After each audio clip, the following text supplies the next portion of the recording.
absolutely shameful yes. in terms of how he referred to migrants, and I think he just continues to incite hatred and prejudice, and I think he should apologise. For a bunch of migrants. Patrick McLaughlin, should he apologise for saying a bunch of migrants?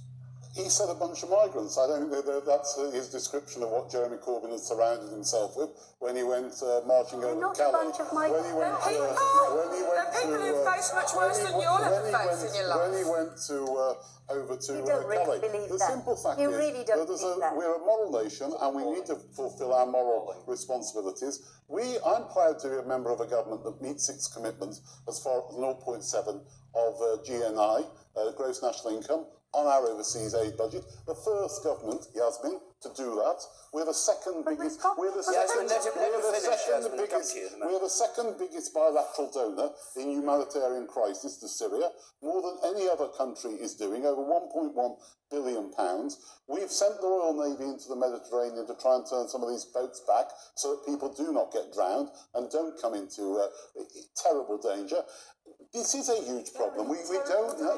We don't. Well, they are. Well, they're in terrible danger. You don't push a pull factor. They are scared. The simple fact is we don't know the numbers. As Angus said, you know, it was 1 million last year. There's still 12. I think something like 12 million displaced in Syria alone. So we will be co-hosting next week in London, along with the Germans and Norway, the UN conference on Syria, where we need to make progress. This isn't something one country alone. No, can I ask you something though about this? How do you decide?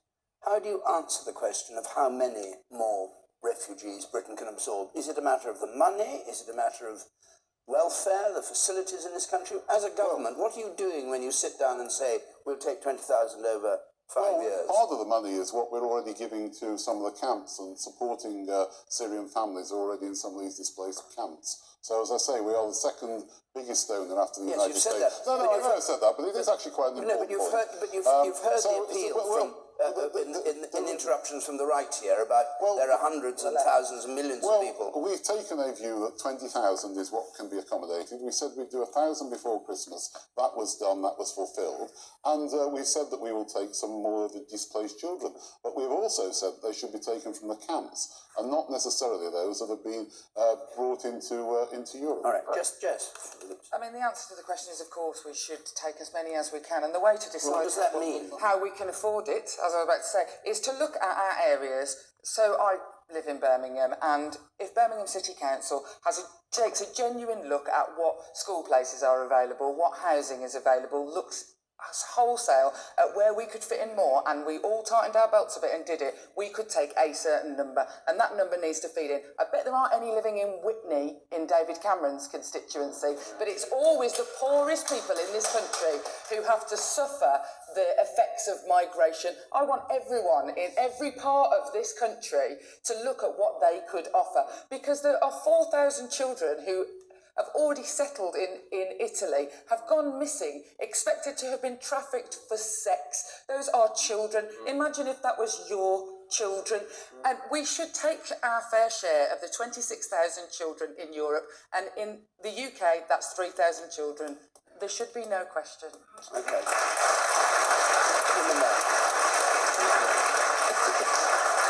The woman there, can you, yes, you. Point to yourself and they'll find you, that's it.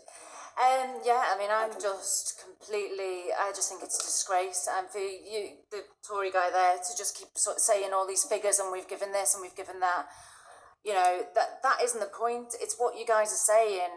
We've basically slammed the door on these people. I've just come back from Lesbos and, you know, I've seen the little shoes on the beach of babies, little baby grows. Do you know what? This is happening sort of, it seems to be every day now. People are drowning in the seas. Yeah. And with the Schengen and the pressure being put on Greece, how are they going to control their borders? It is a complete joke. And I tell you what, the Tory government should be absolutely ashamed of themselves.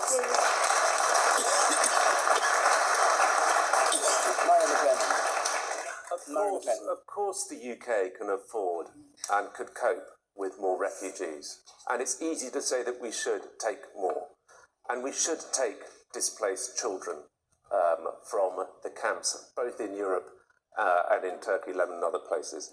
The question is, the more difficult question is that the kindest thing to do, to take as many as possible? To your shoes on the beach point, it will encourage more shoes on the beach. That's the dilemma that we have at the moment. No, it is doesn't. Stopping I'm sorry, I completely disagree. disagree. It's to stop, because at the moment, it's a tip of an iceberg. There are 6 million more refugees waiting to come. Yeah. Is the kindest thing to do to get more people getting on boats and drowning on their way here or not? And that is a slightly trickier question than should we take 3,000 children refugees. So I don't think it's quite as simple as let's just take as many as possible. No, it's that's what Merkel did, and she's caused more pain that way. Because she's than being if she'd taken ostracised.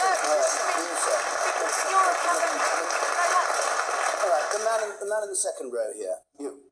I'm serving in the Royal Navy, and I've the fortune of hearing from friends who are currently out in the Mediterranean helping with the crisis. And the key word that comes back from there is desperation. And these people are desperate to get to the UK because of what we're offering them. And we're offering them very good things, and they need that. But I think that point's correct. Is that helping them? Is that the best way to help them? Because their desperation is putting them in these horrible situations where they're fighting for their lives just to get across an ocean, when really, and I'd ask the panel, what can we do to improve their lives where they're coming from so that they don't have that desperation to cross these seas, put themselves in life-threatening situations, or to fight through forests, as we heard the other day, freezing to death overnight on the land side of things, just to get to all these places in Europe which are offering aid, which is fantastic, but it's the element of giving them a fish rather than teaching them how to fish. Yasmin Alibaba.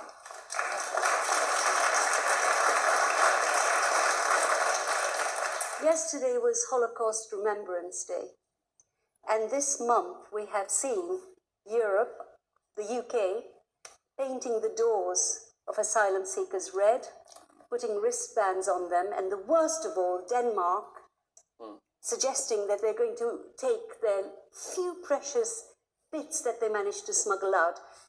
Remember the lessons. Remember how the Nazis took out gold teeth. The answer to the question that was asked, when Jewish migrants were taken, and this is the biggest crisis since then, this country had nothing.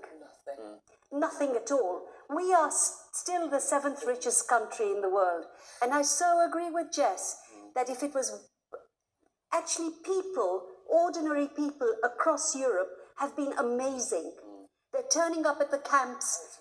A musician emailed me yesterday, a young female British musician who goes to Calais, and she said she watched a 4.5-year-old whose heart just stopped beating. It gave up. Now, I'm sorry, we have to do better, and we can think, not just children, no refugee ever fails, unless we're talking about the criminals. There's a wedge which are criminals, I'm not talking about them. Most refugees, as the IMF has said this, work harder than anybody else. All right, what are you George saying? Soros. All right, But I think I've got an idea, a policy idea. Why don't we let people in just so they can live? And do with them what we do with student loans. Once they start earning enough, they pay back a section of their earnings. Even if we say after 5 years, you have to go back. All right. What's your view about the numbers? Because the numbers seems to be the issue between the parties at the moment. Turkey has 1 million. Europe, the whole of Europe has 1 million. What do you think Britain should have? I think Britain should have at least 60 to 70,000 of the most vulnerable. I think you're wrong on Turkey. I think Turkey is hosting about over 2 million Exactly. Syrians at the moment. Your point. Isn't it an example in Germany of how mass immigration maybe doesn't work? Don't you think the women in Cologne and the woman who was unfortunately killed in Sweden, don't you think they're scared as well? I couldn't agree with you more that there has obviously been the very rapid nature of lack of cohesion has been caused. However, there is violence against women and girls that you are describing.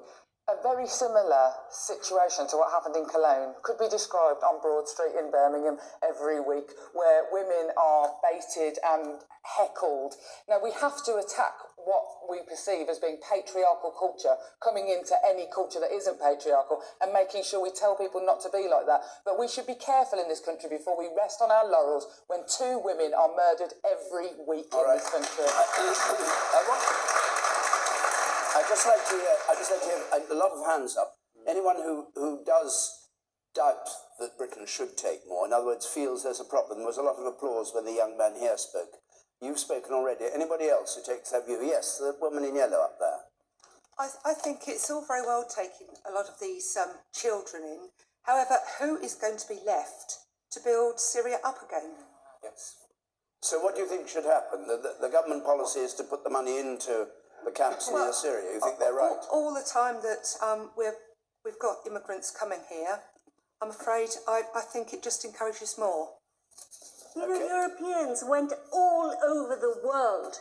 Europeans took over continents.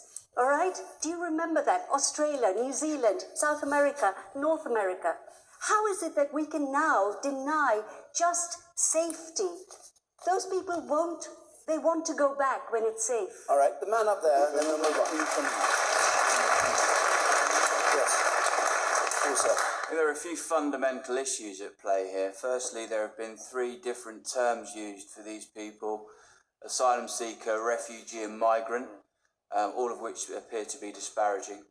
The Conservative gentleman spent the last 15 minutes pitching his party, and had they have got the right amount of tax from Google, we could afford to bring in these refugees.